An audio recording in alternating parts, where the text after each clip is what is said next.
شہیدان کربلا سید الشہداء حضرت امام حسین علیہ السلام بلند تر صلوات.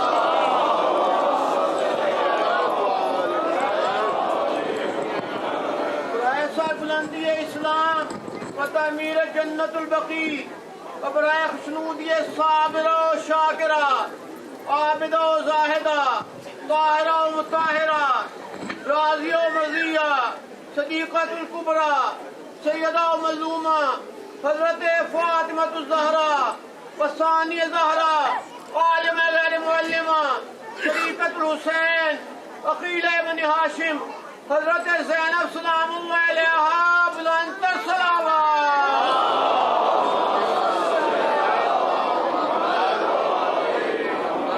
بشنودی قائم آل محمد حجت ابن الحسن حضرت امام صاحب العصر والزمان حجت اللہ علیہ بلند تر پرزور حیدری صلوات.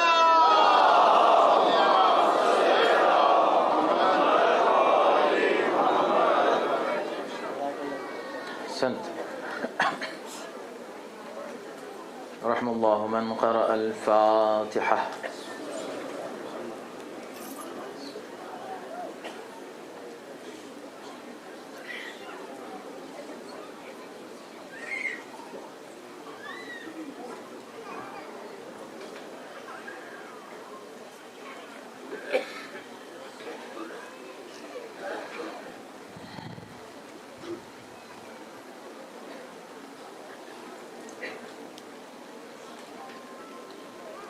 أعوذ بالله السميع العليم من الشيطان اللعين الرجيم.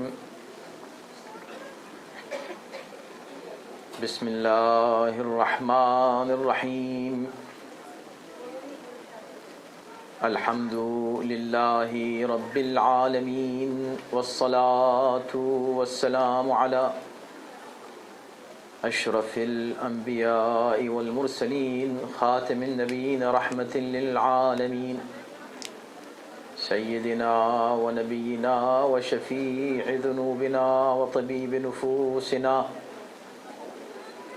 ومطهر قلوبنا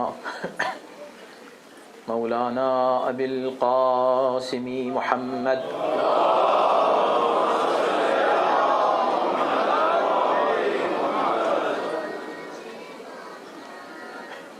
وآله الطيبين الطاهرين المعصومين المظلومين واللعنة الدائمة على أعدائهم أجمعين من الآن إلى يوم الدين. أما بعد فقد قال الله سبحانه تبارك وتعالى في كتابه الكريم وهو أصدق القائلين وقوله الحق. بسم الله الرحمن الرحيم. الف لام ميم. الله لا إله إلا هو الحي القيوم. صلوات.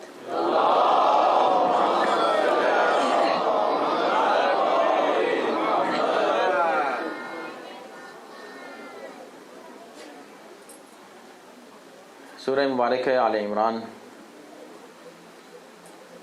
کا ایک تعارف، مختصر تفسیر اور تشریح،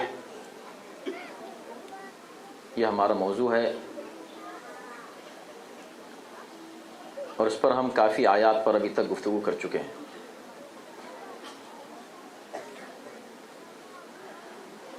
قرآن مجید کی تلاوت کرنا روزانہ یہ ہر مومن کا فریضہ ہے، اور بڑی اس کی تاکید ہے.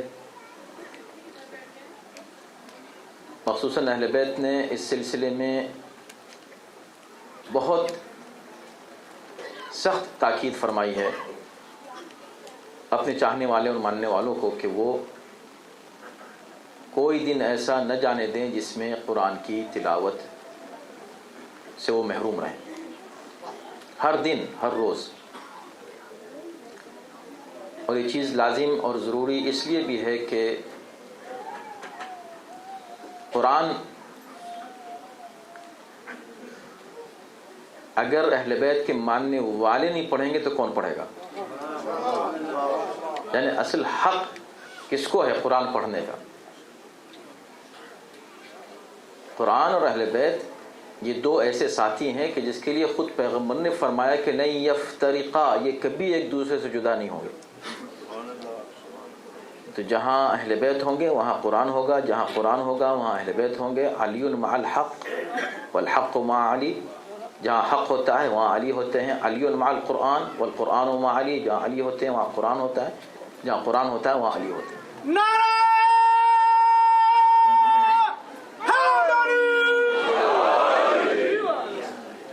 روزانہ چند منٹ اپنی زندگی کے نکالیں جس میں بیٹھ کر قرآن کی تلاوت ضرور کریں، اور یہاں تک روایات ہیں کہ جو شخص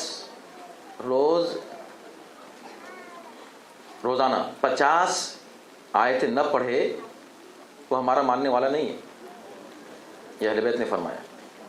کم سے کم 50 آیتیں دعویٰ کرو، مگر حقیقی معنی میں اگر تم ہمارے ماننے والے بننا چاہتے ہو تو تلاوت قرآن تم کو کرنی ہوگی، اور تلاوت کے ساتھ پھر اس پہ غور کرو، توجہ کرو۔ ایک مومن واقعاً جب قرآن پڑھنے لگتا ہے تو اسے قرآن پڑھنے میں اتنا لطف آنے لگتا ہے اور اس میں غور و فکر کرنے میں کہ اس کے بعد پھر اگر اس کے پاس کبھی کوئی وقت اس کو ملے تو وہ کچھ کرتا ہی نہیں سوائے قرآن کی تلاوت کی۔ لوگ اپنی پریشانیوں میں ادھر ادھر جاتے ہیں، ہر پریشانی کا حل انہی دونوں کے پاس ہے، قرآن اور اہل بیت۔ بہت سے لوگ قرآن پڑھنے کے بعد اپنی پریشانی کو حل اس لیے نہیں کر پاتے، اس لیے کہ وہ صرف قرآن کے پاس جاتے ہیں، جبکہ قرآن کا ایک ساتھی بھی ہے، ان کو جدا کر کے آپ قرآن نہیں پڑھ سکتے۔ اور یہی وجہ ہے کہ جو قرآن پڑھتے ہیں اور بغیر اہل بیت کے پڑھتے ہیں انہیں قرآن سمجھ میں بھی نہیں آ سکتا۔ روایت میں ایک پڑھ دوں صرف پیغمبر اسلام صلی اللہ علیہ وسلم کی،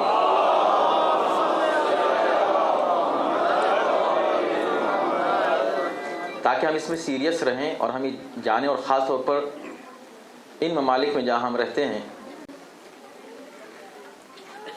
ہماری کتنی ذمہ داریاں ہیں کہ ہم اس دین کو، اس عقیدے کو اپنی نسلوں تک منتقل کیسے کریں، کتنے چیلنجز ہیں ہمارے سامنے۔ تو روزانہ قرآن مجید کی تلاوت کرنا یہ ایک بہت اہم ہماری ذمہ داری ہے۔ انسان بیزی ہر کام میں، لیکن جب خود اس کے کام ہوتے ہیں تو وہ اس کو ضرور انجام دیتا ہے جو اس کے خود کام آتے ہیں، تو اس وقت نہیں کہتا کہ میں بیزی ہوں، یا اگر بیزی ہے کس کام میں بیزی، چلو وہ دیکھ لو، اس کو کمپیئر کر لو اس سے، اس لیے کہ انسان کو پریورٹیز سیٹ کرنی ہوتی ہے، ورنہ ہر انسان بیزی ہے۔ تو قرآن کو ایز اے پریورٹی اپنے اسکیجول میں سیٹ کریں اور اس کی تلاوت کریں۔ فرماتے ہیں کہ البیت الذی یقرأ فیہ القرآن ویذکر فیہ اللہ، وہ گھر جس میں قرآن پڑھا جاتا ہے اور اللہ کا ذکر ہوتا ہے، تنزلہ الملائکہ، اس گھر میں ملائکہ نازل ہوتے ہیں، وتہجرہ الشیاطین، شیاطین اس گھر سے بھاگ جاتے ہیں۔ یہ جو اکثر گھروں میں جھگڑے ہوتے ہیں یہ شیاطین کی وجہ سے ہوتے ہیں۔ مومن کبھی بھی کسی مومنہ سے چاہے کوئی بھی رشتے ہوں آپس میں، ان میں اختلافات نہیں ہو سکتے، اس لیے کہ ایک دوسرے کے حق کو سمجھتے ہیں، لیکن شیطان بیچ میں آتا ہے۔ اس شیطان کو بھگانے کا ایک طریقہ یہ ہے کہ قرآن کی تلاوت کرو۔ تو فرماتے ہیں کہ جس گھر میں قرآن کی تلاوت ہوتی ہے وہاں فرشتے نازل ہوتے ہیں اور وہاں سے شیاطین بھاگ جاتے ہیں، تہجرہ الشیاطین۔ والبیت الذی لا یقرأ فیہ القرآن، اور جس گھر میں قرآن نہیں پڑھا جاتا، گھر میں کیا ہوتا ہے؟ تحجرہ الملائکہ وتحضرہ الشیاطین، وہاں سے ملائکہ چلے جاتے ہیں جہاں قرآن نہیں پڑھا جاتا، اور وہاں شیاطین اپنا بسیرا کر لیتے ہیں۔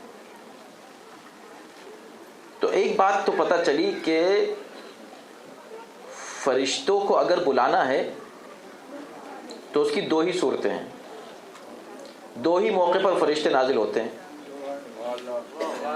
وَحَفَّتْ بِهِمُ الْمَلَائِكَةُ وَاسْتَغْفَرَتْ لَهُمْ إِلَىٰ أَن يَتَفَرَّقُوا۔ حدیث قصہ کے اختتام پر کیا کہا گیا کہ جہاں پر بھی ان 5 کا ذکر ہوگا وہاں فرشتے نازل ہو جائیں گے۔ تو فرشتے یا تو وہاں نازل ہوتے ہیں جہاں قرآن پڑھا جاتا ہے، یا وہاں نازل ہوتے ہیں جہاں ذکر اہل بیت کیا جاتا ہے۔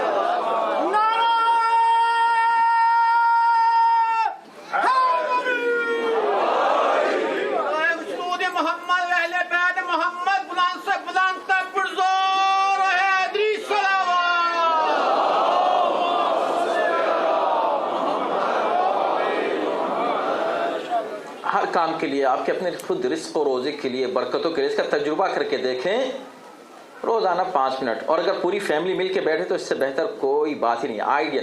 آئیڈیل کیا ہے کہ کوئی بھی ایک ٹائم پوری فیملی طے کرے، ہم سب بیٹھ کر 5 منٹ 10 منٹ ایک صفحہ قرآن کا پڑھیں گے مل کر، بس بات ختم۔ یہ ہمیں اپنا اصول بنا لینا چاہیے، اور اس کے بعد پھر خود آپ دیکھیں کہ آپ کو کتنا لطف آئے گا، کتنا مزہ آئے گا۔ اور خود اہل بیت کی معرفت کے لیے میرے دوستو، اہل بیت کی معرفت ہمارے دلوں میں جب ہی اور زیادہ بڑھے گی جب ہم قرآن کی تلاوت کریں گے۔ میں عرض کر چکا ہوں کہ قرآن پڑھنے سے اہل بیت سے محبت میں اضافہ ہوتا ہے۔ حالانکہ قرآن کی 2 تاثیریں ہیں، قرآن کی 2 تاثیریں ہیں۔ قرآن فائدہ بھی پہنچاتا ہے، قرآن نقصان بھی پہنچاتا ہے، اس لیے کہ قرآن خود کہہ رہا ہے کہ وَنُنَزِّلُ مِنَ الْقُرْآنِ مَا هُوَ شِفَاءٌ وَرَحْمَةٌ لِّلْمُؤْمِنِينَ وَلَا يَزِيدُ الظَّالِمِينَ إِلَّا خَسَارًا۔ قرآن میں ہم جو کچھ نازل کرتے ہیں وہ مؤمنین کے لیے رحمت و شفا ہے، مگر ظالموں کو اس سے کچھ نہیں ملتا سوائے خسارے کے۔ کیوں؟ اس لیے کہ وہ ظلم کے ساتھ قرآن پڑھتے ہیں۔ ظلم کا مطلب کیا ہے؟ ظلم کہتے ہیں کسی شے کو ایسی جگہ رکھنا جو اس کا مقام نہیں ہے۔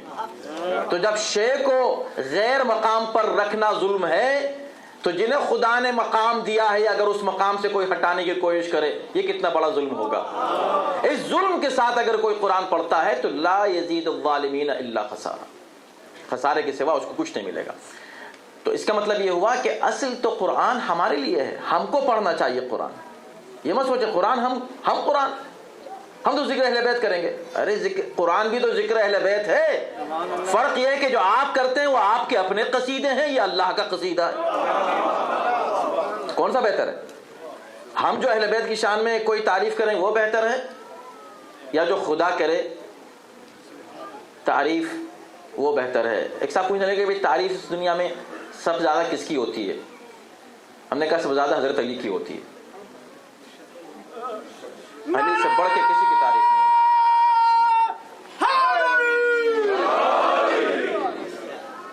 اور رسول اللہ کی، ہم نے کہا رسول اللہ کی بھی ہوتی ہے، بہت ہوتی ہے۔ رسول اللہ کی جو ہے وہ اللہ سے بھی زیادہ ہوتی ہے۔ رسول اللہ کی تعریف خدا کی تعریف سے زیادہ ہوتی ہے۔ میں نہیں کہہ رہا ہوں کہ قابل تعریف زیادہ ہیں، توجہ کیجئے گا، گڑبڑ میں تعریف زیادہ رسول کی ہوتی ہے اللہ سے بھی۔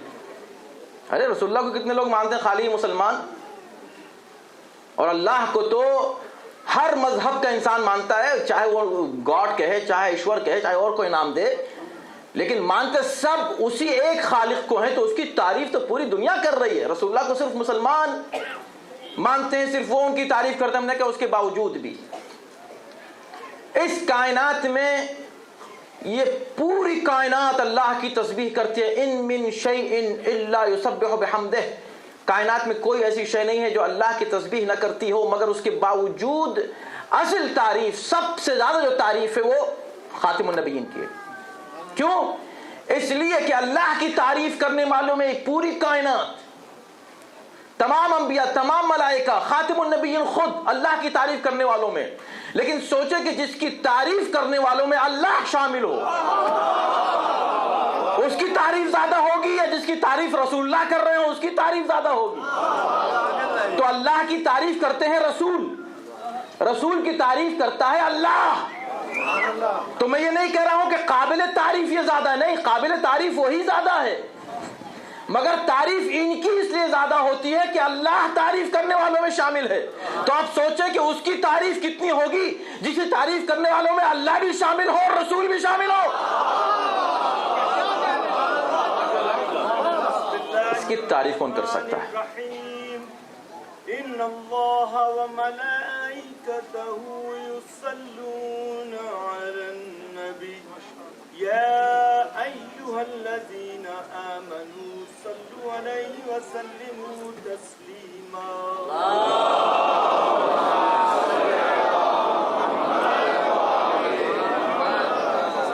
جزاک اللہ، انہوں نے ثبوت دے دیا قرآن سے. اللہ اور ملائکہ صلوات بھیجتے ہیں رسول پر. اے مومنو تم بھی بھیجو. ارے ہمارے بھیجنے سے کیا ہوگا؟ تم بھی بھیجو. اللہ اور ملائکہ صلوات بھیجتے ہیں. کیا عمل ہے صلوات؟ اللہ اکبر. وہ دو عمل ایسے ہیں جس میں وہ لا شریک اپنے بندوں کا شریک ہے، بندے اس کے شریک نہیں ہیں. وہ دو عمل ایسے ہیں جس میں اپنے بندوں کا شریک ہے. وہ دو عمل کون سے ہیں؟ ایک صلوات، اور جو آپ نے آیت پڑھی اس کے فوراً بعد کی آیت جس میں ہے لعن. نبی پر درود، نبی کے دشمنوں پر لعن. یہ دو وہ عظیم کام ہیں جس میں خدا بھی ہمارے شامل ہے.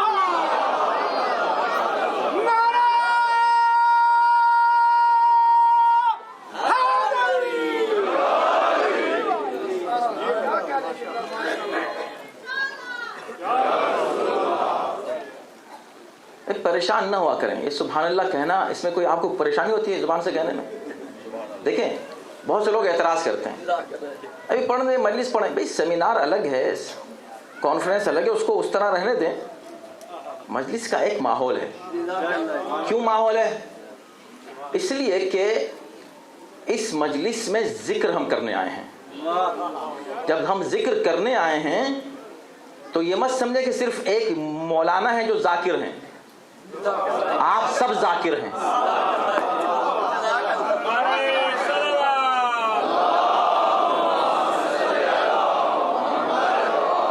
آپ نے جیسے کہا سبحان اللہ، آپ اس ذکر میں شریک ہو گئے. اور لوگوں کو پریشانی ہوتی ہے، آپ ایسی باتیں کیوں پڑھتے ہیں کہ لوگ سبحان اللہ کریں؟ ابھی ہم کیا کرتے ہیں؟ کیا پڑھتے ہیں؟ آپ علی کا ذکر کرتے ہیں. جیسے علی کا ذکر کرتے ہیں، ذکر علی کا کرتے ہیں، تعریف اللہ کی ہوتی ہے.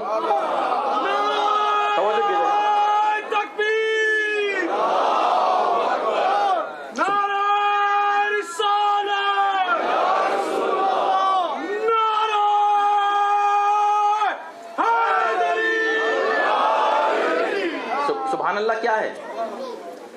آپ نے کبھی کسی کو سنا سبحان علی کہتے ہوئے؟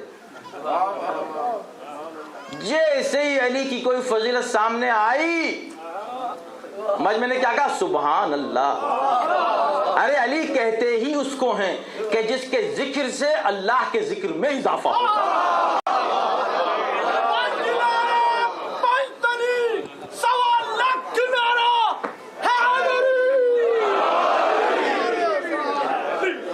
اس میں شامل ہو جائے کیجئے. جو نعروں کا جواب ہوتا ہے نا، اس میں جہاں بھی آپ بیٹھے ہوں یہ مت سوچے میں دور بیٹھا ہوں، میں دائیں طرف بیٹھا ہوں، بائیں طرف بیٹھا ہوں. آپ کو نہیں معلوم کہ یہ کیا اپرچونٹی ہے جو پھر آپ لوز کر دیتے ہیں اگر خاموش رہیں. آپ don't keep quiet, be part of it. Okay, interactive ہونا چاہیے مجلس کا اسٹائل اور انداز. اوکے، صلوات پر محمد.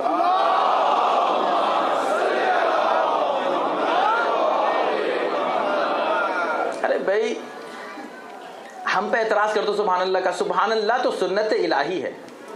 اللہ بھی جب اپنے حبیب کی تعریف کرتا ہے، تعریف بعد میں کرتا ہے، سبحان اللہ پہلے کہتا ہے. سبحان الذی اسری بعبدہ لیلا من المسجد الحرام الى المسجد الاقصى. پاک ہے وہ پروردگار. سبحان اللہ، سبحان اللہ. کس بات پر یا اللہ؟ ارے دیکھو میں معراج پر لے گیا اپنے نبی کو. تو خدا جب اپنے نبی کی تعریف کرتا ہے تو خود سبحان اللہ کہتا ہے. وہ پہلے کہہ دیتا ہے، ہم سننے کے بعد کہتے ہیں. یہی تو فرق ہے، ورنہ جو سنت الہی ہے اس میں گھبرائے مت کریں۔ تو بس میرے تمہید سے گزر گیا، قرآن پڑھنا ہمارا فرض ہے، قرآن پڑھنا اپنے گھر کی عادت ڈالیں، گھروں میں برکت قرآن پڑھنے سے آئے گی۔ یہ جو پریشانیاں ہیں، دنیاوی جو الجھنیں ہیں، یہ سب کی سب ختم ہوتی ہیں قرآن اور اہل بیت سے وابستگی کے ساتھ، اس لیے کہ اس کا وعدہ خود پیغمبر اسلام نے فرمایا ہے، نہ دنیا میں آپ کو کوئی خسارہ ہوگا نہ آخرت میں ہوگا۔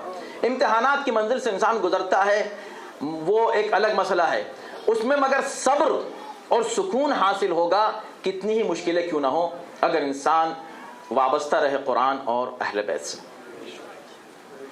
تو ہم نے اس سورے میں جہاں تک ہم پہنچے تو آپ یہ دیکھیں کہ اصل فوکس ہے لا الہ الا اللہ، اس توحید کو ظاہر اور واضح کرنے کے لیے اور ثابت کرنے کے لیے بہت سی دلیلیں قرآن نے دیں، ابتدا سے لے کر سورہ آل عمران کے، اور یہ کہا کہ بھئی ہم نے کتاب نازل کی، ایک یہ کتاب ہی نہیں بلکہ ہم نے توریت و انجیل نازل کی، ہم نے انبیاء بھیجے، ہم نے رسول بھیجے، اور یہ ساری دلیل دینے کے بعد مزید دلیل دیں اور متوجہ کیا کہ دیکھو ایک چیز ہے دنیا داری، تم دنیا کی محبت میں اتنے مت ڈوب جانا کہ اللہ کو بھول جاؤ۔ لا الہ کلمہ جگہ جگہ کلمہ لا الہ الا اللہ کو دہرایا ہے، لا الہ الا اللہ بار بار دہرایا ہے، تو اصل فوکس ہے لا الہ الا اللہ، اللہ ایک ہے، اس کے علاوہ کوئی معبود نہیں ہے۔ اور اس کے بعد پھر اللہ نے اس کی دلیل اور اس کا ثبوت، خاص طور پر چونکہ خطاب اہل کتاب سے ہے تو ان باتوں کا ثبوت دیا جس کو وہ بھی تسلیم کرتے ہیں اور مانتے ہیں۔ یہ کہا دیکھو وہ معجزات ہوئے کہ نہیں ہسٹری میں، کہ بھئی جناب مادر مریم نے جو نظر مانی اس کے نتیجے میں اللہ نے ان کو ایسی بیٹی کرامت فرمائی، جبکہ انہوں نے بیٹے کی خواہش ظاہر کی تھی، ان کو بیٹی ملی، بیٹی کو کیا رتبہ اللہ نے دیا۔ اس کے بعد پھر جناب زکریا نے اسی طرح کی خواہش کی، اور وہ ایک ایسی عمر میں خواہش کی کہ جو ممکن نہیں تھا، عام طور پر عام حالات میں اس عمر میں اولاد نہیں ہوتی ہے، مگر اللہ نے اولاد ان کو عطا کی جناب یحییٰ کی شکل میں۔ تو یہ سارے معجزات ہوتے رہے، اس کا مطلب طاقت اور قوت اصل کس کے اختیار میں ہے؟ اللہ کے اختیار میں۔ تو خدا ہے واحد، اس کو ثابت کرتے رہے اور آگے بڑھے۔ اس کے بعد پھر خود جناب مریم کو اللہ نے ایک فرزند عطا کیا، جناب عیسیٰ کی پیدائش معجزانہ طور پر ہوئی، اس معجزے کا اظہار کیا۔ تو یہ تمام وہ باتیں جس کو اہل کتاب تسلیم کرنا، توجہ کیجیے گا، یہاں تک کہ بات وہاں پہنچتی ہے آیت نمبر 58 پر، کہ جہاں پر اب قرآن یہ کہتا ہے کہ سنو، ضد کر رہے ہو، مسلسل ضد کرتے رہے کہ نہیں عیسیٰ اللہ کے بیٹے ہیں، نعوذ باللہ، اللہ کے بیٹے نہیں ہیں، اللہ کے بیٹے کیوں؟ اس لیے کہ بغیر باپ کے پیدا ہوئے۔ ارے اتنے معجزات، اس کو مانتے ہو کہ ہاں مانتے ہیں؟ تو کہا جب یہ سب کچھ ہو سکتا ہے تو خدا اس انداز سے اپنے بندے کو خلق کیوں نہیں کر سکتا؟ کیا خدا کو مجبور مانتے ہو کہ وہ خالق نہیں ہو سکتا اس طرح؟ کہا نہیں، بات صرف یہ ہے کہ چونکہ ان کے باپ نہیں تھا، اور یہ آپ بھی مانتے ہیں کہ باپ نہیں تھا، ہاں مانتے ہیں باپ نہیں تھا، تو نہیں تھا تو اس کا مطلب یہ کہ کوئی تو ہوگا باپ، کیا بغیر باپ کے پیدا ہو سکتا ہے کوئی؟ کہ نعوذ باللہ، یہ تو بہت بڑی جسارت ہے۔ لیکن اگر تم یہی دلیل دے رہے ہو تو اب دیکھیں ہر چیز عقلی دلیل، لوجیکل ریزننگ پیش کی جا رہی، توجہ کی جگہ یہ ہے اسلام۔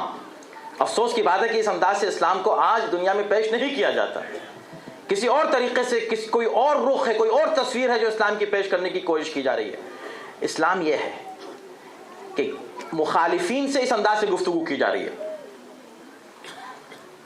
آخر میں قرآن نے ایک بڑی دلیل دی کہ بھئی تم کیسے باتیں کرتے ہو کہ جو کامن سینس کے خلاف ہے؟ اگر تم یہ کہتے ہو کہ ان کے باپ نہیں تھے اس لیے خدا کے بیٹے ہیں، تو قرآن نے کہا کہ ان مثل عیسیٰ کمثل آدم، ان مثل عیسیٰ عند اللہ کمثل آدم خلقه من تراب ثم قال له كن فيكون۔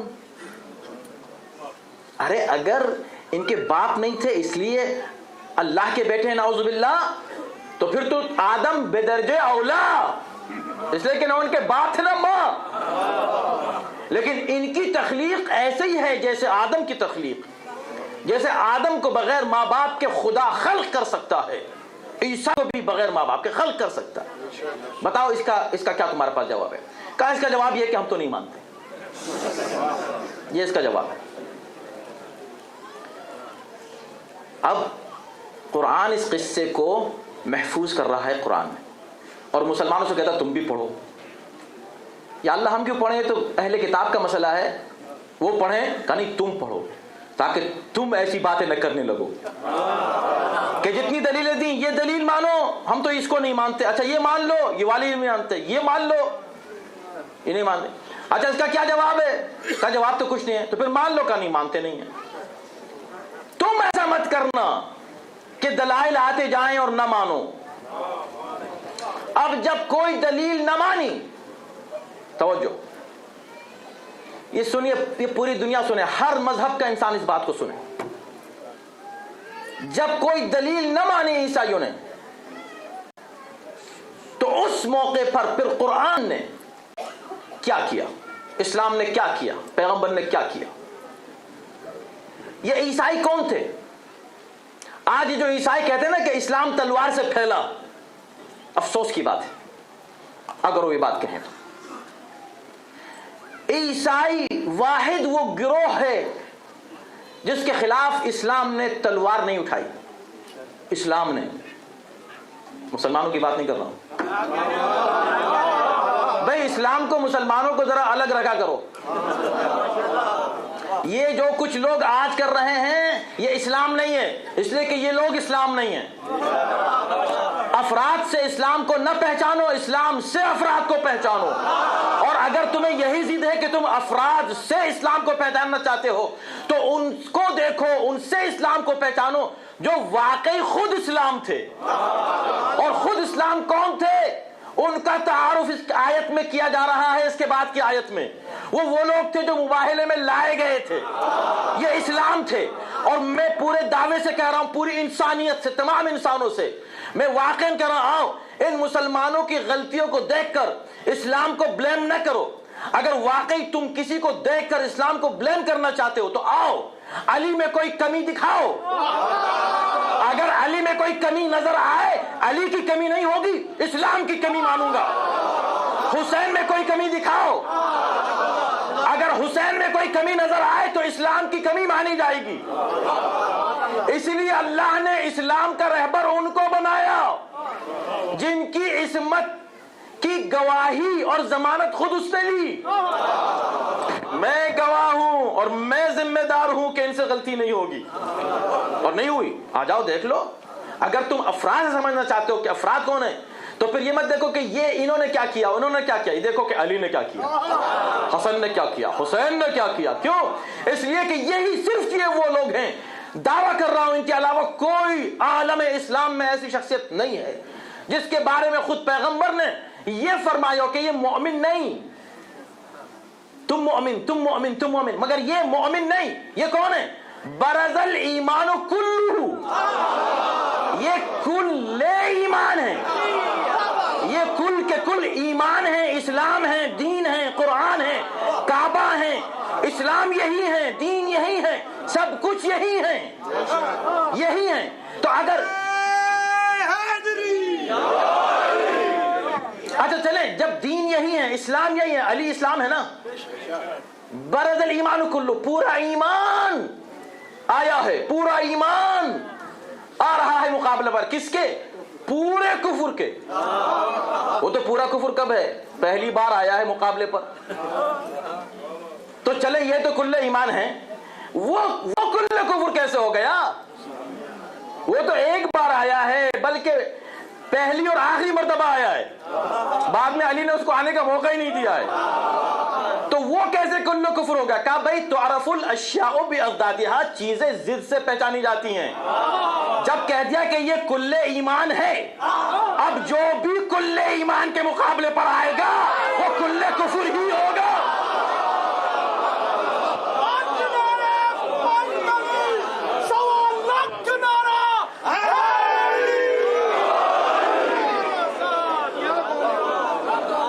تو دیکھیں اب کس انداز سے، کس حسین پیرائے میں اسلام کا اپروچ دیکھیں آپ، ریشنل اپروچ.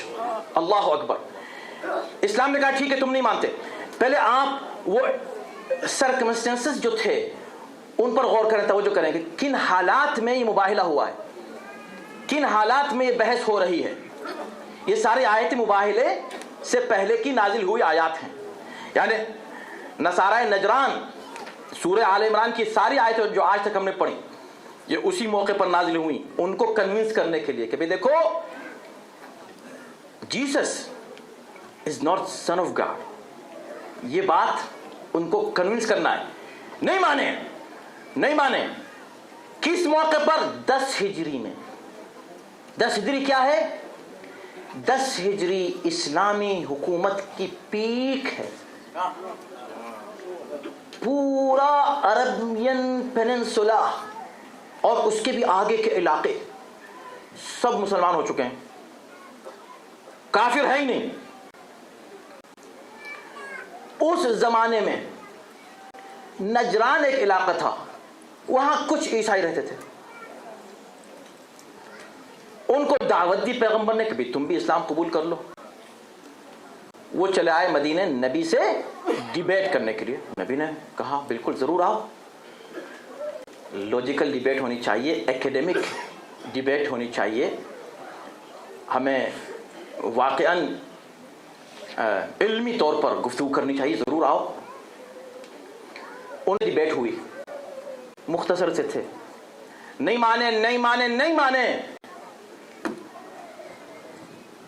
تو اس وقت نبی اتنے پاورفل تھے کہ وہ صرف ایک لفظ کہہ سکتے تھے کہ بھئی دیکھو تم کو ہم نے بہت سمجھایا، نہیں مانتے، اب تم کو ماننا پڑے گا. نہیں مانو گے تو ہم تم کو سزا دیں گے. ایسا کہا دکھاؤ. بھائی اگر اسلام تلوار سے پھیلا ہوتا تو نبی اس وقت یہ تلوار اٹھا کے آسانی سے ان عیسائیوں کو مسلمان بنا دیتے. تو کیوں نہیں اٹھائی تلوار؟ وجہ یہ تھی کہ عیسائی کبھی، میں نے کیا کہا تھا، اسلام نے کبھی تلوار نہیں اٹھائی، عیسائیوں کے خلاف نہیں اٹھائی. کیوں؟ اس لیے کہ عیسائیوں نے کبھی اسلام کے خلاف تلوار نہیں اٹھائی. اس زمانے کی بات کر رہا ہوں، پیغمبر اسلام کے دور میں عیسائیوں نے تلوار لے کر نہیں آئے، کبھی نہیں آئے. اس کا مطلب کیا ہوا کہ جب کبھی اسلام نے تلوار اٹھائی تو صرف ان کے خلاف تلوار اٹھائی جو تلوار لے کے اسلام کے مقابلے پر آئے. یعنی ڈیفینس میں تلوار اٹھائی ہے، اوفینس میں نہیں اٹھائی. اب یہاں چونکہ وہ تلوار لے کر نہیں آئے تھے تو نبی نے اتنے پاورفل ہونے کے باوجود بھی ان کو مجبور نہیں کیا. کیوں؟ لا اکراہ فی الدین، نو کمپلشن ان اسلام. ان کو مجبور کر سکتے تھے کہ نہیں کر سکتے تھے؟ نہیں کیا. 2 طرح کے مقابلے ہوئے ہیں.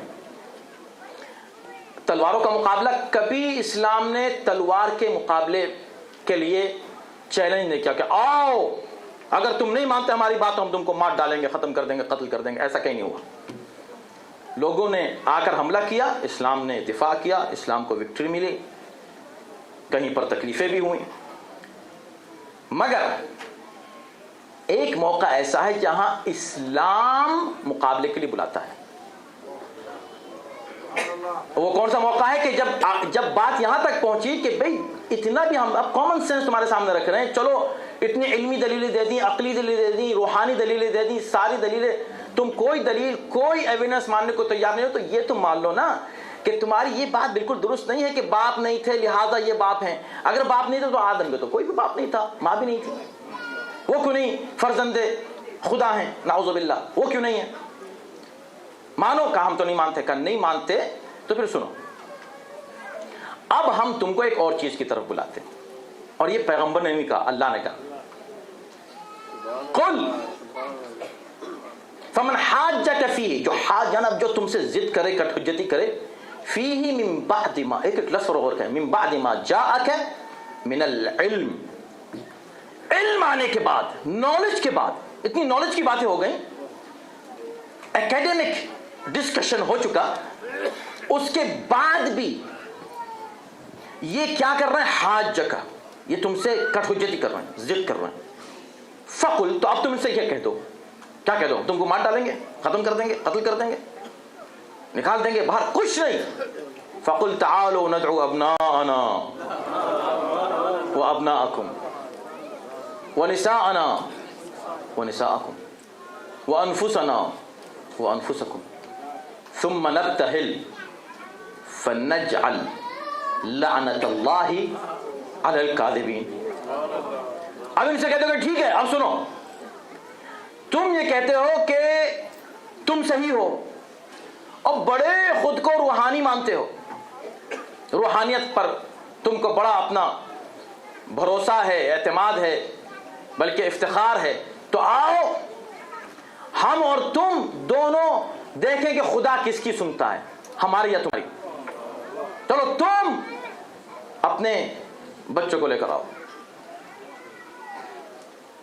ہم اپنے بچوں کو لے کر آئیں، تم اپنی عورتوں کو، ہم اپنی عورتوں کو، تم اپنے نفوس کو، ہم اپنے نفوس کو. 3 گروپ، تم لے کر آؤ، ہم بھی لے کر آتے ہیں، اور اس کے بعد پھر فنبتہل، ہم مباہلہ کریں گے، یعنی اللہ سے دعا کریں گے کہ پروردگار ہم میں جو بھی جھوٹا ہے اس پر تو لعنت کر. ٹھیک ہے، قبول کرتے ہو؟ کہاں قبول کرتے ہیں. انہوں نے 600 لوگوں میں سے 60 لوگوں کا انتخاب کیا، بلکہ اور بھی روایت ہیں کہ 7,000 میں سے 700 میں سے 70 میں سے 14 لوگوں کا انتخاب کیا مقابلے پر آنے کے لیے. اور ظاہر ہے کہ کیسے منتخب لوگ ہوں گے. مباہلے کا جو دن تھا 24 ذی الحجہ، ادھر سے وہ توقع کر رہے تھے کہ ہم نے تو اتنے لوگوں میں سے اتنے لوگوں کا انتخاب کیا ہے، نبی دیکھتے ہیں کتنے لوگوں کو لے کر آتے ہیں. اب مجھے یہ کہیں نہیں ملا، میں نے بہت تلاش کرنے کی کوشش کی کہ انہوں نے یہ 777 کے تعداد چلی آ رہی تھی، ایک دم وہاں سے 14 کیسے کر دیا. یہ 14 کا انتخاب کیوں کیا مجھے نہیں معلوم. ہو سکتا ہے انہوں نے اپنی کتابوں میں پڑھا ہو کہ اگر مقدس لوگوں کا انتخاب کرنا ہے تو آخر میں تعداد 14 ہی بچتی ہے.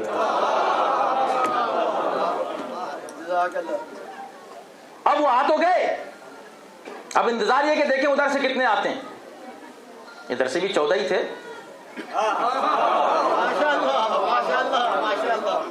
اب ظاہر سی بات ہے کہ میں چونکہ میرا موضوع زیادہ وسیع ہے اور یہ ایک بہت ہی فوکسڈ ٹاپک ہے، اور اس کو آپ ماشاءاللہ بچپن سے سنتے چلے آئے ہیں، اس میں بہت سے پہلو ہیں اور بڑے امیزنگ.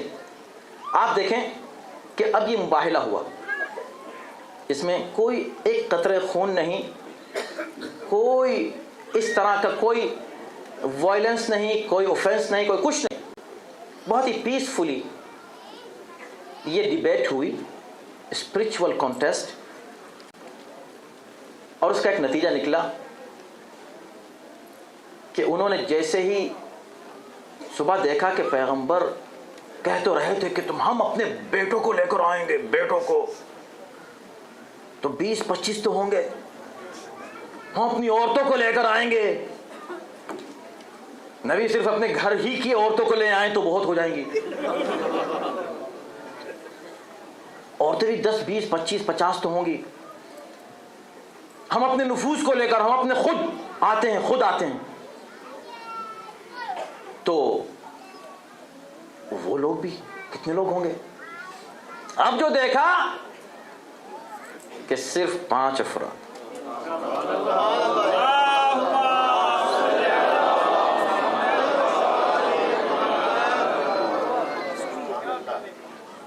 ہاتھ میں گود میں حسین کو لیے ہوئے، انگلی حسن کی پکڑے ہوئے، پیچھے حضرت زہرا اور ان کے پیچھے علی.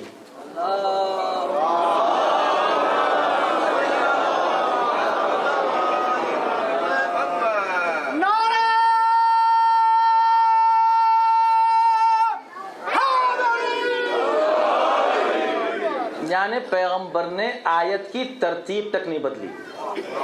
ابناءنا، نساءنا، انفسنا، اسی ترتیب سے قافلہ آیا. اب جب دور سے چہروں کو دیکھا تو دیکھتے ایک مرتبہ پکار اٹھے، ہم ان سے مباہلہ نہیں کریں گے. کیوں کہا؟ اس لیے کہ ایسے چہرے دیکھ رہے ہیں کہ اگر یہ اشارہ کر دے تو پہاڑ اپنی جگہ چھوڑ دے. یہ پہاڑ اپنی جگہ چھوڑ دے کیا مطلب؟ درخت اپنی جگہ چھوڑ دے، زمین ہل جائے، زلزلہ آ جائے، نہیں، پہاڑ اپنی جگہ چھوڑ دے. تو قرآن نے کہا کہ لو انزلنا هذا القرآن على جبل لرأيته خاشعا متصدعا من خشية اللہ. اگر ہم اس قرآن کو پہاڑ پر نازل کرتے تو پہاڑ ٹکڑے ٹکڑے ہو جاتا. اس کا مطلب یہ ہے کہ قرآن کی صفت یہ ہے کہ قرآن اگر نازل ہو جائے تو یہ پہاڑ اپنی جگہ پر ٹھہر نہیں سکتا. وہی بات انہوں نے ان میں دیکھی، جو تاثیر قرآن کی ہے وہ قرآن ناطق میں نظر آئی. انہوں نے اس کا اعتراف کر لیا. اعتراف کرتے ہی کہا کہ بھئی ہم مباہلہ نہیں کرتے. مباہلے کی تاریخ ہوئی، مباہلہ ہوا نہیں ہوا، ہر چیز پیسفلی ختم ہو گئی. کیوں نہیں ہوا مباہلہ؟ اس لیے کہ وہ مقابلے سے ہٹ گئے تو نتیجہ کیا ہوا کہ وہ جو آخری لفظ ہے، آخری آیت کا آخری جملہ، فَنَجْعَلْ لَعْنَةَ اللَّهِ عَلَى الْكَاذِبِينَ. آپ مباہلہ کرتے، مقابلہ کرتے ہیں، ایک دوسرے کے سامنے کھڑے ہوتے ہیں، کھڑے ہو کے لعنت کرتے ہیں، یا اللہ جو جھوٹا ہے اس پر لعنت کر. ہوئی لعنت؟ نہیں ہوئی. اس کا مطلب یہ کہ عیسائی لعنت سے بچ گئے. بچے کیوں؟ اس لیے کہ مقابلہ نہیں کیا. مقابلہ کرتے تو لعنت آتی. تو عیسائی تو بچ گئے، مگر آیت رہ گئی کہ اب جب بھی ان کے مقابلے میں جب کبھی کوئی آئے گا لعنت پیچھا نہیں چھوڑے گی.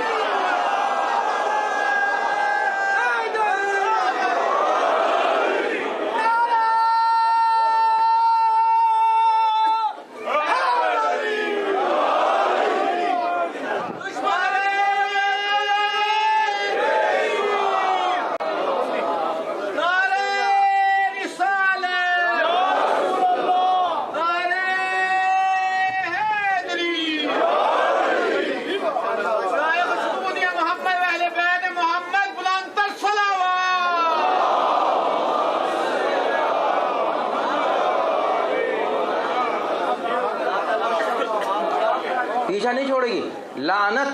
ارے قرآن خود کہہ رہا ہے وَأَتْبَعْنَاهُمْ فِي هَذِهِ الدُّنْيَا لَعْنَةً وَفِي الْآخِرَةِ هُمْ مِنَ الْمَقْبُوحِينَ. یہ جو جہنم کے امام ہیں ان کا ذکر ہو رہا ہے. وَجَعَلْنَاهُمْ أَئِمَّةً يَدْعُونَ إِلَى النَّارِ. یہ وہ امام ہیں ائمہ کہ جو جہنم کی طرف بلاتے ہیں. ایسے بھی امام ہیں ماشاءاللہ. یہ جو جہنم کی طرف بلاتے ہیں، یہ جو لیڈرز ہیں، ان سے ہوشیار رہنا. کیوں؟ اس لیے کہ اتبعناہم، ہم نے ان کے پیچھے لعنت لگا دی ہے. اتبعناہم یعنی لعنت ان کی پیروی کرتی ہے، یعنی لعنت ان کے پیچھے پیچھے چلتی ہے. لعنت، سبحان اللہ، کیا بات ہے. کیا فرق ہے اماموں میں. ایک وہ امام ہے جس کے پیچھے لعنت چلتی ہے، ایک وہ امام ہے جس کے پیچھے حق چلتا ہے.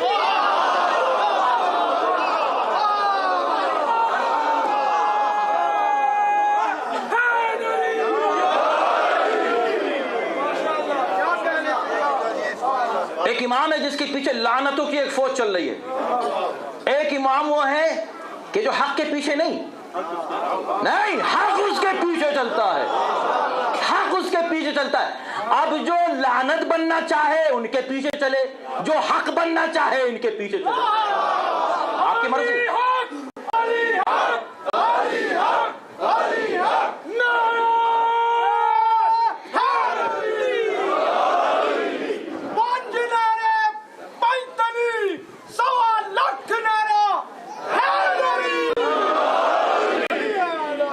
میرا ایک سوال ہے ان لوگوں جو میری باتیں سن رہے ہیں، توجہ کیجئے کہ جب کبھی اچھا کوئی بڑی بات تھی کہ نہیں، ایک بڑا ایونٹ تھا کہ نہیں، ایک ہسٹری بن رہی تھی کہ نہیں، یہ آیت سب نے سنی تھی کہ نہیں، کتنی بڑی بات تھی اور کتنے افتخار کی بات ہوتی اگر اسے دوسرے لوگ بھی شامل ہوتے. اور سنیں، واحد فضیلت ہے جس میں کسی نے جرأت نہیں کی ہے یہ کہنے کی کہ اس میں کوئی اور بھی شامل ہے. واحد واحد فضیلت ہے. تو کوئی تو آتا ہے کہنے کے لیے کہ رسول اللہ میں بھی چلوں. بھئی اس میں جمع کے صیغے ہیں, پلورل. عربی میں پلورل جو ہے استعمال ہوتا ہے ایٹ لیسٹ فار 3 پیپل. 3 نہیں ہے تو پلورل نہیں ہوتا, پھر تسنیہ ہوتا ہے اگر 2 ہیں تو. انگلش میں 2 اور 3 اور زیادہ کے لیے پلورل استعمال ہوتا ہے. جمع کا صیغہ عربی میں صرف 3 یا 3 سے زیادہ کے لیے. ایٹ لیسٹ جو کورم جو تھا نا وہ 3 کا تھا, یعنی 3 بیٹے ہوتے, 3 عورتیں ہوتی اور نفوس کے ذیل میں 3 افراد ہوتے. یعنی چانس ہے کھلا ہوا, اوپن ہے, کلوز نہیں ہے. جہاں کلوز تھا وہاں تو لوگوں نے خواہش کی ہے.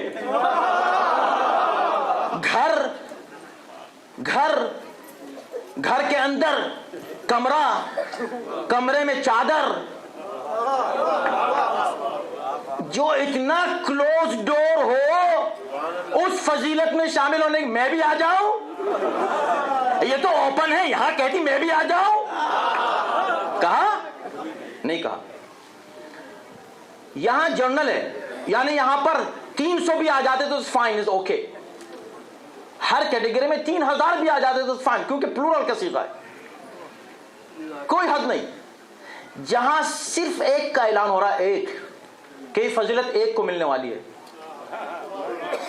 کل علم اس کو دوں گا, ان کو نہیں, اس ایک کو جو ایسا مرد ہوگا, ہے نا. رجلن کرارن غیر, ایک کی بات تھی نا, تو ایک کو ملا. اس ایک کو ملنے والی اس فضیلت کی خواہش کتنے لوگوں نے کی؟ رات بھر جاگتے رہے کہ نہیں؟ اب بعد میں بدعت ہو جائے تو الگ بات ہے, اس وقت تو علم کے لیے جاگتے رہے نا, شب داری ہوتی رہی. اب شب داری بدعت ہو گئی تو کوئی بات نہیں, اس وقت تو نہیں تھی نا, اس وقت تو پوری رات جاگتے رہے. کس لیے؟ علم کے لیے. ملا, میں کہتا ہوں بالکل ملا, الف سے ملا علم, صرف ایک کو ملا علم عین سے. اچھا, تو کیوں خواہش نہیں کی؟ اس لیے کہ ہر موقع پر فضیلتیں ہیں لیکن خطرہ نہیں ہے. جہاں خطرہ تھا وہاں کہہ بھی دیا تھا یفتح اللہ علی یدہ, اللہ اس کے ہاتھ پر فتح دے دے گا. تو کہا فتح مل جائے گی, اب تو کہتے فتح دے دے گا, مجھ کو مل جائے علم. اگر یہ جملہ نہ ہوتا تو شاید وہاں بھی خواہش نہ ہوتی, اس لیے کہ جہاں خطرے ہوتے تھے وہاں خواہش نہیں ہوتی تھی. مگر یہاں خطرہ موجود, ویسے اوپن ہے, وہ بھی اوپن ہے, خطرہ بھی اوپن ہے. خطرہ کیا ہے؟ فَنَجْعَلْ لَعْنَةَ اللَّهِ عَلَى الْكَاذِبِينَ, ہم جھوٹوں پر اللہ کی لعنت کریں گے. بہت اچھا ہوا کہ ہر ایک نے خود کو دیکھ لیا پہلے ہی, کسی نے نہیں کہا کہ ہم بھی چلیں گے. کیوں؟ اس لیے کہ آج جھوٹوں پر لعنت کے لیے صرف وہ جا سکتے ہیں جو صداقت کی پیک پر ہو, انتہا پر ہو, جنہوں نے زندگی میں کبھی چھوٹے سے چھوٹا جھوٹ نہ بولا ہو, پوری زندگی کبھی ان کی کوئی جھوٹ آیا ہی نہ ہو. ان کو حق ہے آج جا کر جھوٹوں کا مقابلہ کرنے کا. تو کسی نے یہاں خواہش نہیں کی کہ یا رسول اللہ مجھے بھی لے چلیے, اس لیے کہ کرتے خواہش تو پتا تھا کہ بعد میں ہونا یہی ہے کہ لعنت آنے والی ہے. ہم لعنت کی دعا ہم کیسے کر سکتے ہیں؟ توجہ ہے نا, تو وہاں نہیں ہوئی. لیکن میں یہ کہتا ہوں کہ خود پیغام کیوں نہیں لے کر آئے؟ چلیں کسی نے خواہش نہیں کی, وہ تو لے آتے, یا رسول اللہ آپ لائیے. کہا دیکھو بات یہ ہے کہ آج ایک بہت اہم فیصلہ ہونے جا رہا ہے. میرے بعد امت سینکڑوں فرقوں میں تقسیم ہو جائے گی, 70 تو کم سے کم ہے, 70-72. ان 72 میں پھر فرقے در فرقے ہوں گے. آج میں ایک فیصلہ کرنے جا رہا ہوں, وہ فیصلہ جو قرآن نے ایک سلوشن دیا ان اختلافات کا. آج مسلمان اختلاف میں ہے نا، پریشانی میں ہے نا، وہ مسلمان جس کے لیے خدا نے کہا تھا وَأَنْتُمُ الْأَعْلَوْنَ، تم بلند رہو گے ان کنتم مؤمنین، you will be the super power. آج وہ سب سے ذلیل ہیں، سب سے زیادہ تعداد، سب سے زیادہ ریسورسز، سب سے زیادہ طاقت، سب سے زیادہ افراد، سب سے زیادہ نعمتیں، سب سے زیادہ ذلیل. کیوں؟ اس لیے کہ فرقوں میں تقسیم ہے. خدا نے اس کا علاج کیا ایک سینٹنس میں. توجہ کیجئے، کاش یہ پیغام پہنچائے پوری دنیا کے مسلمانوں. ان ون سنگل سینٹنس قرآن نے سارے سلوشنز پیش کر دیے. آج بھی اگر اس سنگل سینٹنس پہ ہم عمل کر لیں مسئلہ حل ہو جائے. وہ کیا ہے کہ قرآن نے کہا یا ایھا الذین آمنوا اتقوا اللہ وکونوا مع الصادقین. اے صاحبان ایمان، اللہ سے ڈرو اور سچوں کے ساتھ ہو جاؤ. سچوں کے ساتھ ہو جاؤ. جھگڑے ختم کر دو بھائی، سب ایک رہو. خدا ایک، نبی ایک، قرآن ایک، کعبہ ایک. سچوں کے ساتھ ہو جاؤ. تو انہوں نے کہا بالکل ہم تو ہیں سچے کے ساتھ. کون؟ ان کو سچے کہتے ہیں، ان کو بھی ہم سچا کہتے ہیں، ان کو بھی سچی کہتے ہیں. تو ہم تو ہیں سچوں کے ساتھ، ہم تو سچوں ہی کے ساتھ ہیں. ٹھیک ہے. اب دیکھو، کوئی خود کو مولانا کہے، یہ مولانا چلے آ رہے ہیں، تو آپ کیا پوچھتے ہیں؟ کہاں کے پڑھے ہوئے بھائی؟ یہ ڈاکٹر ہیں. واقعی ڈاکٹر ہیں؟ ہاں. ان کے پاس جانے سے پہلے تحقیق کر لیتے ہیں آتھینٹک ہے کہ نہیں، گورنمنٹ کی پاس ڈگری ہے کہ نہیں، یا گاؤں والوں نے کہنا شروع کر دیا ہے ان کو ڈاکٹر. بھائی گورنمنٹ کی ان کے پاس کسی یونیورسٹی کی ڈگری ہے کیا؟ یونیورسٹی میں تو نہیں گئے ہیں یہ. پھر کیا کہ خدمت بہت کرتے ہیں، بڑا والنٹیئر ورک کرتے ہیں. یہ کوئی بیمار ہوتا ہے وہاں پہنچ جاتے ہیں، تو ہم نے ان کو ڈاکٹر کہنا شروع کر دیا. تو ایک وہ ڈاکٹر ہے جس کو پبلک ڈاکٹر کہنا شروع کر دے. ایک وہ ہے جس کے پاس ڈاکٹر ہونے کی ڈگری ہو، آتھینٹک کسی انسٹیٹیوشن کی، آتھینٹک انسٹیٹیوشن کی. ایک مولانا ہے کہ انہوں نے بھی والنٹیئر ورک سے شروع کیا تھا، ہوتے ہوتے مولانا بن گئے. ایک وہ ہے کہ نہیں، کسی حوزے کے پڑھے ہوئے ہیں، آتھینٹک ان کے پاس ڈگریز. بات سمجھ میں آ گئی نا؟ ہم بھی یہ کہتے ہیں ٹھیک ہے سچے ہیں نا، کوئی آتھینٹک ڈگری ہے سچے ہونے کی؟ بھئی ہم ان کو سچا کہتے ہیں، آپ ان کو سچا کہیں اور بات ہے، خدا ان کو سچا کہے اور بات ہے. ہم کو وہ سچے لاؤ دکھاؤ، وہ سچے کہ جنہیں خدا نے سچا کہا ہو. ارے خدا نے سچا کہا نہیں. کتنا ظلم ہے اس امت کا کہ بھائی ہر موقع پر حق صرف بتایا نہیں ہے، دکھایا بھی ہے. اگر سننے میں تمہارے پریشانی ہو رہی تو دیکھ تو لو. تو آج جو یہ 5 یہاں جا رہے ہیں، یہ اصل میں خدا اور نبی دونوں مل کر اس امت پر یہ کرم فرما رہے ہیں کہ تم میرے بعد کبھی اختلاف کا شکار نہ ہونا. جب پریشانی ہو، فرقوں میں تقسیم ہونے کی منزل آئے تو سچوں کے ساتھ ہو جانا. یا اللہ سچے کون ہے؟ تو آؤ میں تم کو دکھاؤں کہ جمع کے صیغے تھے، عورتیں پہنچ جا سکتی تھی، صرف ایک عورت کو لیا. کیوں؟ اس لیے کہ اس مقام کی کوئی سچی کائنات میں تھی ہی نہیں. بچے بہت تھے، بچے تو سبھی سچے ہی ہوتے ہیں، اور بچوں کو لے آتے نہیں. بچے تو بچوں کو کہتے ہیں معصوم بچہ کا نہیں، وہ تم کہہ رہے ہو معصوم، تم کہہ رہے ہو سچا. یہاں ڈگری وہاں سے مل رہی ہے کہ یہ سچے ہیں. عملی طور پر صرف یہ 2 ملے اس پوری کائنات میں بچوں میں، سچے. اور نفوس میں، نفوس کا مطلب یعنی ہم خود چلے آتے ہیں. تم آ جاؤ خود اور ہم خود آتے ہیں. تو علی کس کیٹیگری میں آئے؟ کا خود کی کیٹیگری میں، یعنی علی خود نبی، نفس نبی، انفسنا کی کیٹیگری میں ایک ہی ملا نبی کو بس۔ کیوں؟ کہا اس لیے کہ آج ہم عملی طور پر تعارف کرا دیں سچوں کا۔ کل قیامت میں میرے بھائی نہ تمہارے کوئی مولوی کام آئے گا، نہ کوئی حافظ جی کام آئیں گے، نہ اور کوئی لیڈر اس دنیا میں کام آئے گا، تمہیں قرآن ہی کام آئے گا اگر تم قرآن پر عمل کرو گے۔ قرآن تمہیں یہ انسٹرکشنز دے رہا ہے کہ جب اختلاف ہو جائے تم پریشان ہو جاؤ، کنفیوز ہو جاؤ، ارے بھئی اتنے اختلافات ہوئے، ہسٹری تھی، اب ہم جائیں تو کدھر جائیں، کس کے ساتھ رہیں کس کے ساتھ نہیں رہیں۔ قرآن نے کہا بس جو سچے ہیں ان کے ساتھ رہو، پیریڈ۔ سچے کون ہیں؟ وہ ہیں جنہیں ہم دکھائیں گے سچے۔ مباہلے میں سچوں کا تعارف کرایا جا رہا تھا تاکہ کوئی اب بہانہ نہ کرے میں نے تو پہچانا ہی نہیں تھا۔ اب تو پہچان لیا نا، یہ ہے مباہلہ۔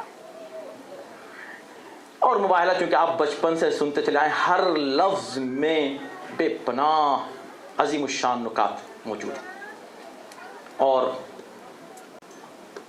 ہر پہلو اس واقعے کا ایسا ہے کہ جو ہماری زندگی بدل دینے کے لیے کافی ہے۔ پیغمبر اسلام اس ایک پیارے سے قافلے کو لے کر جب آئے، اب دیکھیں کتنی بڑی ضد ہے۔ حج کے موقع پر ہمارے ساتھ خود یہ ہوا، ایک مولانا تھے، ہر بات پہ اعتراض، آپ ایسا کیوں کرتے ہیں، آپ ویسا کیوں کرتے ہیں، آپ ویسا کیوں کرتے ہیں۔ اور اس کے بعد جب ان سے گفتگو ہوئی، آپ کیوں مانتے ہیں اہل بیت کو؟ بھئی ہم اس لیے مانتے ہیں، اور ہم نے مباہلے کا پہلے آیت تطہیر کی بات کی۔ بائی دی وے یہ اب وقت نہیں رہا میرے پاس کیونکہ ہماری گفتگو فوکسڈ ہے، نہیں تو ہم اس کے اطراف میں بھی جا سکتے تھے کہ آیت تطہیر کے نزول اور آیت مباہلہ کے نزول میں کنیکشن ہے، ریلیشن شپ ہے، یعنی یہ اسی موقع پر نازل ہوئی آیت تطہیر کی۔ اللہم ان ہؤلاء اہل بیت، یہ میرے اہل بیت ہیں، اسی پر بات ان سے ہو رہی تھی۔ انہوں نے کہا اہل بیت میں تو یہ بھی ہیں اور وہ بھی ہیں اور وہ بھی ہیں، سب کو اہل بیت میں شامل کر لیا۔ تو ہم نے خیر اپنی دلیلیں دیں، اور خود روایات بھی ہیں قرآن مجید کے بھی، جو انداز جہاں پر آیت تطہیر ہے وہ سب۔ اس کے بعد جب مباہلہ کی بات آئی، ہم نے کہا کون لوگ گئے تھے مباہلہ میں؟ کہ نہیں یہ 5 گئے تھے۔ ہم نے کہا یہ 5 کیوں گئے تھے؟ تو انہوں نے جواب دینے کے بعد یہ سوال کیا، توجہ کیجیے گا، کہ نہیں تو اچھا تو آپ اس لیے ان کو مانتے ہیں کہ وہ مباہلے میں گئے تھے؟ ہم نے کہا نہیں، this is one of the reasons, ایک ہے سینکڑوں ہزاروں ریزن سے ایک ہے کہ ہم ان کو مانتے ہیں کہ مباہلے میں گئے تھے۔ کہا نہیں مباہلے میں ان کے جانے سے ان کی کوئی فضیلت تھوڑی ہے۔ کیوں؟ کہیں تو چوں مباہلہ ہونا تھا، مباہلہ پہلی بار ہوا ہے اسلام میں۔ پیغمبر چاہتے تھے کہ مباہلے کا میتھڈ بتا دیں امت کو کہ مباہلہ کیسے ہوتا ہے، اس لیے ان کو لے گئے، ان کی فضیلت کی وجہ سے نہیں لے گئے۔ توجہ، اچھا تو میتھڈ کیا ہے؟ کا میتھڈ یہ ہے کہ مباہلہ اگر کرو تو قریب ترین عزیزوں کو لے کر جاؤ۔ ہم نے کہا بھائی تم فضیلت دبانے چلے تھے، یہ تو ابھر کے سامنے آ گئی۔ ابھی تم 1 منٹ پہلے انکار کر رہے تھے کہ اہل بیت یہ نہیں ہیں، اہل بیت دوسرے بھی ہیں، تو جب اہل بیت اور بھی ہیں تو وہ کیوں نہیں آ گئے؟ اور اگر وہ ہیں تو تم نے اب تو مان لیا نا کہ بھئی اہل بیت 2 طرح کے ہیں، ایک وہ جو دور کے اہل بیت ہیں اور ایک وہ جو قریب والے اہل بیت ہیں، یہ تو مان لیا نا۔ تو دیکھیں اہل بیت کی عظمت ہی ہے، علی کی عظمت ہی ہے کہ دشمن ایک فضیلت چھپانے چلتا ہے، 10 فضیلتوں کا خود اعتراف کر لیتا ہے۔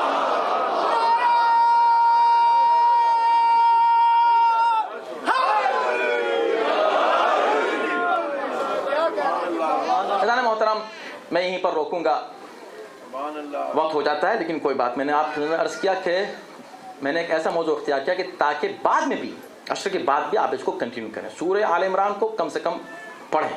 وہ جو روز آپ کو کچھ آیتیں پڑھنی ہیں، چلیں سورہ آل عمران کو فوکس کریں. آپ کے ذہن میں کچھ مطالب ہوں گے، خود آپ کو بھی بہت سی وہ آیتیں ایسی ہوں گی کہ جن کو آپ پڑھیں گے، آپ کو خود لطف آئے گا، آپ کو مزہ آئے گا. اور کم سے کم ایک انٹروڈکشن آپ کے سامنے آ گیا ایک سورے کا، یہ ایک فائدہ ہوگا.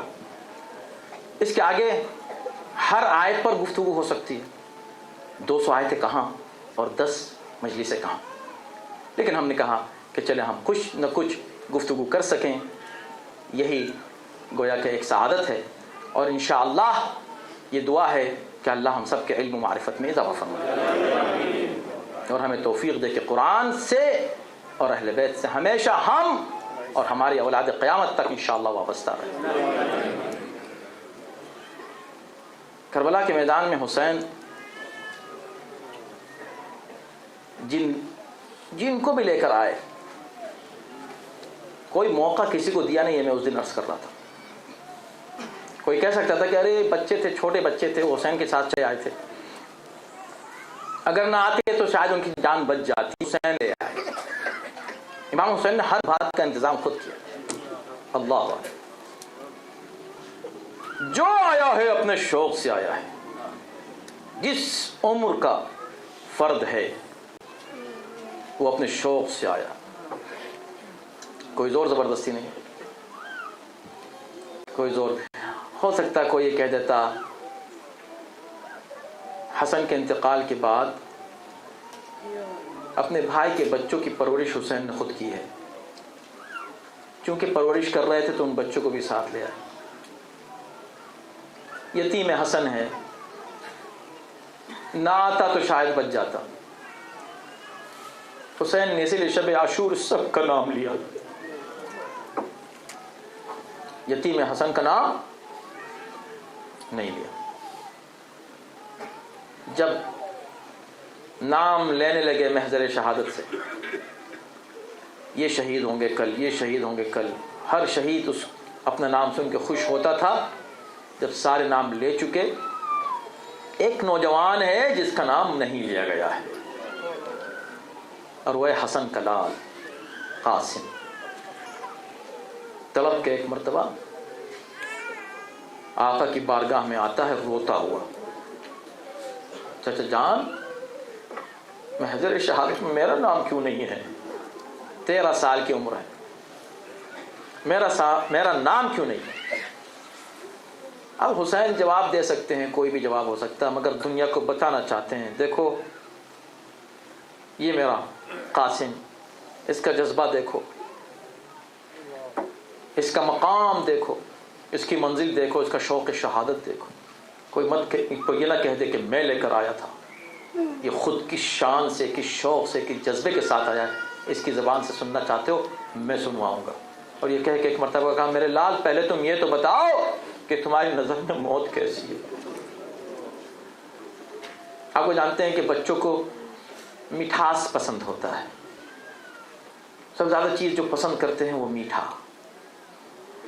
اور چونکہ قرآن نے موت کے لیے ذائقے کی بات کی تھی تو یہ بھی کمال ہے قاسم کا کہ جواب دیا تو کیا دیا؟ احلا من العسل.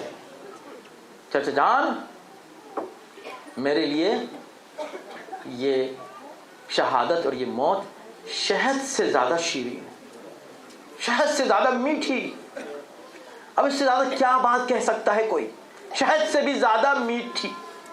جب سب نے سن لیا کہا اچھا میرے لال اب تم نے پیغام دے دیا، اب میں تم کو بتاتا ہوں، رو نہیں رو نہیں.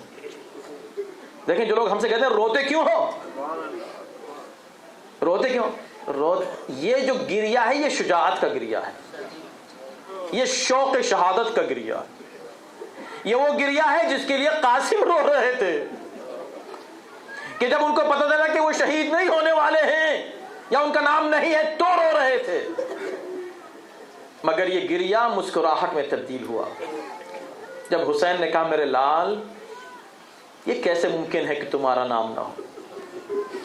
تم اس فہرست میں تمہارے ننھے بھائی اصغر کا نام بھی ہے. یہ سنا, چہرے پہ مسکراہٹ آئی.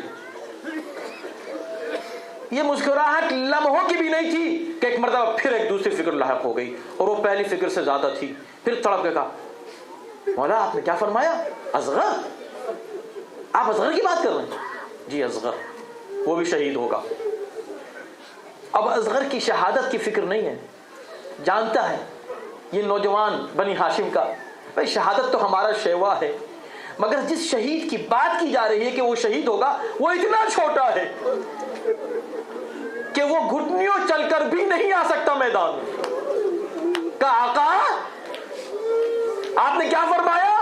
اصغر شہید ہوں گے؟ کیا یہ ظالم خیموں میں آ جائیں گے؟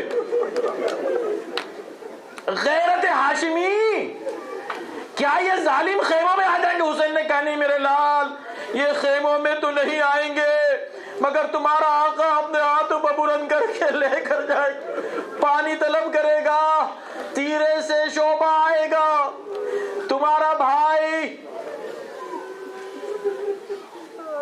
زخمی ہو کر میرے ہاتھوں پر منقلب ہو کر اپنا دم توڑ دے گا.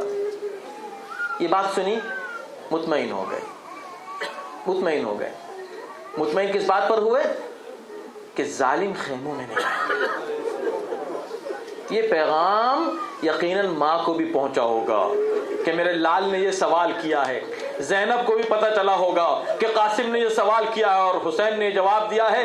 یقیناً قاسم اس وقت بہت یاد آ رہے ہوں گے جب ظالم خیموں میں آ رہے تھے, بیویاں خیمے سے دوسرے خیمے کی طرف جا رہی, چادریں چھینی جا رہی تھی, سکینہ تماچے کھا رہی تھی.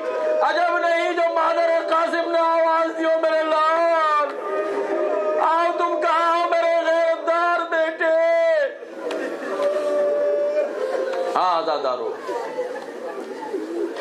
بس آج یتیم حسن کا پرسہ دینا ہے. آپ کی آوازیں بلند ہو رہی ہیں, بخل نہ کریں رونے. مولا نے اسی لیے کہا تھا نا کہ اگر رویا نہ جائے تو رونے والے کی صورت بنا, یعنی ارادہ تو کرو رونے کا. اپنے کو اس ماحول میں لے کر چلو, اندازہ کرو کہ کربلا کا کیا ماحول ہوگا, شب عاشور کا کیا ماحول ہوگا. ہر بیوی اپنی اپنی قربانی تیار کر رہی ہے, اور حسن کی بیوہ اپنے لال کو سامنے بٹھائے ہوئے کہہ رہی ہے, بیٹا تمہارے بابا زندہ نہیں ہے. کوئی یہ نہ کہہ دے, اگر تمہارے قدم ڈگمگائے لوگ کہہ دیں گے ماں کے دودھ کی تاثیر, ماں کے دودھ کی لاج رکھ لینا, اور کہتے ہیں اماں صبح تو ہونے دیں. ہر شہید یہی کہتا ہے, اور جب صبح ہوتی ہے ایک کے بعد ایک لوگ جاتے ہیں. حسن بار بار آتے, حسن کا لال بار بار آتا ہے. قاسم آتے ہیں خدمت میں, بولا اجازت نہیں, ابھی نہیں. پھر ہر بار آتے ہیں, اجازت نہیں ملتی. پریشان ہیں, پریشانی کے عالم میں ایک مرتبہ آ کے خیمے میں بیٹھ گئے. ماں نے پوچھا میرے لال تم ابھی تک گئے نہیں؟ کہا اماں میں کیا کروں, میرے مولا مجھے اجازت ہی نہیں دے رہے. جب بھی مجھے دیکھتے کہتے تم تو میرے بھائی کی نشانی ہو, تمہاری ماں تمہارے غم کو کیسے برداشت کرے گی. یہ جواب دے دیتے ہیں, میں کیا کروں, مجھے نہیں معلوم میں اپنے مولا سے کیسے اجازت طلب کروں. یہ کہہ کے ایک مرتبہ سر جھکا کے رونے لگے. روتے روتے ایک مرتبہ آنسوؤں کو پوچھا, اور پوچھ کے مسکراتے اماں سے کہا اماں ایک بات یاد آئی. کہا میرے لال اماں جو تعویذ ہے نا میرے پاس, آپ کو معلوم ہے نا میرے بابا نے دیا تھا مجھ کو. کہ ہاں میرے لال تم کو دیا تھا, اور یہ کہا تھا کہ جب کوئی پریشانی ہو, بہت بڑی پریشانی, اس تعویذ کو کھول لینا, پریشانی حل ہو جائے گی. اماں اس سے بڑی پریشانی کیا ہوگی کہ میں اجازت مانگتا ہوں, شہادت کی اجازت نہیں ملتی. ایک مرتبہ تعویذ کو کھولا تو کیا دیکھا, حسن کے ہاتھ کا لکھا ہوا ایک خط ہے بھائی کے نام. بھیا میرے نانا سے لے کر بابا ماں سب نے کربلا کی تیاری کی ہے, میں نے بھی کربلا کی تیاری کی ہے. میں کربلا میں نہیں ہوں گا, میرا لال قاسم ہوگا. میرا بھیا جب قاسم آئے تو منع نہ کرنا. خط کو دیکھا ایک مرتبہ جلدی خوشی خوشی اٹھے, کی بارگاہ میں کھڑے ہو گئے سر جھکا کے. مسکراہٹ جو دیکھی چہرے پر تو حسین نے پوچھا قاسم بڑے خوش نظر آ رہے ہو. کہ مولا خوش کیوں نہیں ہوگا؟ اس لیے کہ مجھے یقین ہے اب آپ مجھے اجازت ضرور دے دیں گے. کیا کہہ رہے ہو؟ ہاں آپ مجھے اجازت ضرور دے دیں گے. یہ کہہ کے ایک مرتبہ خط حوالے کر دیا حسین کے. بہت دن کے بعد بھائی کا خط دیکھا, بھائی کی یاد آ گئی جس سے کبھی جدا نہیں ہوئے تھے. مدینے کا رخ کر کے کہا بھیا تم نے اپنے غریب بھائی کو یاد رکھا, تمہارا بہت شکریہ. اب چونکہ تمہارا حکم ہے تو میں اپنے لال کو اجازت دوں گا. تاریخ کہتی ہے, اٹھا کر پڑھے, ہر ایک کو رخصت کیا حسین نے, کسی کو اس انداز سے رخصت نہیں کیا جیسے قاسم کو رخصت کیا ہے, اور کسی سے مل کے اتنا نہیں روئے جتنا قاسم سے مل کے روئے ہیں. تاریخ در واحد موقع ہے رخصت کا جب حسین روتے روتے قاسم کو رخصت کرتے ہوئے غش کھا کر زمین پر گر جاتے ہیں. اور جب افاقہ ہوتا ہے تو اٹھتے ہیں. قاسم کو رخصت کیا ہے, عباس نے سوار کیا, علی اکبر نے سہارا دیا. میدان کی طرف قاسم آتے ہیں, داد شجاعت دی ہے. علی کا پوتا 13 سال کا صحیح, لیکن وہ جنگ کی ہے کہ لوگوں کو خیبر و خندق یاد آ گیا. اور مقابلے پر بڑے بڑے بہادر آئے, ایک ایک کو زہر کرتے چلے گئے. ایک ہی گھر کے 7 بڑے وارئرز کو قتل کر دیا. اور اس کا باپ جب سامنے آیا, جو بہت ہی معروف شام کا بہادر تھا اور پہلوان تھا, جب وہ مقابلے پر آیا ہے تو حسین کا چہرہ متغیر ہوا. ماں نے اس بدلتے ہوئے چہرے کو دیکھا, سمجھ گئی کہ میرا لال کسی مشکل میں ہے. مصلی پر بیٹھ گئی, یا اللہ شہادت تو ہونی ہے, لیکن اتنے بڑے بہادر کے مقابلے پر میرے لال کی عزت رکھ لے. آج دنیا یہ دیکھ لے کہ یہ علی کا پوتا ہے, فاتح خیبر کا پوتا ہے, قاتل مرحب و انتر کا پوتا ہے. اب یہ دعا ہو رہی تھی کہ ایک مرتبہ آواز تکبیر بلند ہوئی. قاسم نے اس بہادر کو بھی زہر کیا.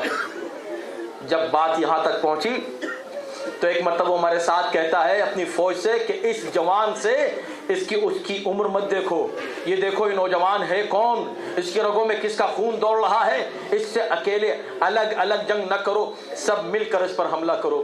چاروں طرف سے حملہ ہونا شروع ہوا, لوگوں نے تلواریں مارنا شروع کی, نیزوں سے حملے ہوئے, تیر آنے لگے. ایک مرتبہ بچہ گھوڑے سے زمین کی طرف گرنے لگا, آواز دی یا اماں ادرکنی, چچا جان میری مدد کو پہنچے. حسین چلے, عباس چلے, علی اکبر چلے, ارے